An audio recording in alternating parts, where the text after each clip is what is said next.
таваҷҷӯҳ намоед ба шарҳи пурраи хабарҳо. Дар натиҷаи чорабиниҳои оперативӣ кормандони шуъбаи вазорати корҳои дохилӣ дар шаҳри Конибодом чеҳраи ду Нашаҷаллоб аъзоёни шабакаи трансмиллиро ошкор ва аз онҳо наздик 7 килограмм воситаи нашадор мусодира намуданд.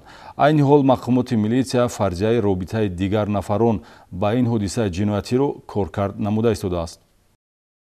муомилоти ғайриқонунии воситаи нашадор ҷинояти қасдонаест ки оқибати он зарба ба саломатии инсон ва марг мебошад. мақомоти милитсияи вилояти Суғд ҳамчун субъекти муборизабаранда бар зидди ҷиноятҳои нашаҷалобӣ мунтазам чеҳраҳоеро шинохта мегардонад ки чунин ҷиноятҳо содир менамоянд. кормандони шуъбаи вазорати корҳои дохилии шаҳри Конибодом дар натиҷаи чорабиниҳои бо барори оперативӣ дар ҳудуди шаҳру ноҳияҳои Хуҷанд, Бобоҷон Ғафуров ва Конибодом нақшаи ҷинояти ду Нашаҷалоб, Тоҳиров Мирмумин Аюбҷонович соли таваллудаш 1991 ва Солиев Муроҷон Собитович соли таваллудаш 1994 зода ва истиқоматкунандагони ҷамоати деҳоти Ҳайдар Усмонӣ ноҳияи Бобоҷон Ғафуровро шикаста аз гумонбаршудаҳо 6 килою 731 грамм воситаи нашадори намуди ҳашиш ва 100 бутуну 18 грамм афюн мусодира намуданд. Ма бо ҳамроҳи рефиқам маҳсулоти пешгӣ карда авлиёти хатлон ин маводи мухаддира оварда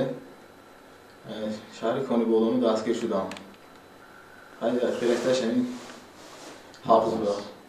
гумонбаршуда Мирмумин Тоҳиров ҳарчанд қаблан соли 2020 барои содир намудани ҷинояти нашаҷалобӣ аз ҷониби суд нисбаташ ҷазо дар намуди 8 моҳ маҳрум сохтан аз озодӣ таъин карда шуда дар ҳолати рецидиви ҷиноят қарор дорад, ҳамроҳи рафиқи худ шаҳрванд Муроҷон Солиев ва ҳаммаслаки бурунмарзӣ аз ҷумҳурии Афғонистон ба нашаҷалобии навбатӣ иқдом карданд. ин иттифоқ шабакаи трансмиллияро созмон доданд ки ҳадафи аслияш интиқол ва паҳну фурӯши воситаи нашадор дар вилояти Суғд мебошад. тавре аз нишондоди гумонбаршудаҳо бармеояд ба хотири даромади пулӣ дидаву дониста ҷиноят содир намуданд. 19 январ соли 2022 ман худам бо мошини якам рафта аммо 8 баклашкаи мондагиша гирифта омадам.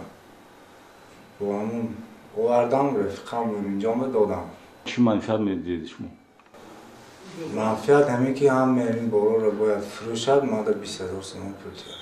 аз рӯи далели ошкор гардида бо дастрасии моддаи 200 қисми 4 кодекси ҷиноятӣ парвандаи ҷиноятӣ оғоз карда шудааст. тибқи фарзияи оперативӣ дастгиршудаҳо дар ин ҷода танҳо нестанд ва айни ҳол мақомоти милитсияи шаҳри Конибодом барои муайян намудани шохаҳои гурӯҳ чорабиниҳои иловагии оперативию тафтишотиро ба роҳ мондааст.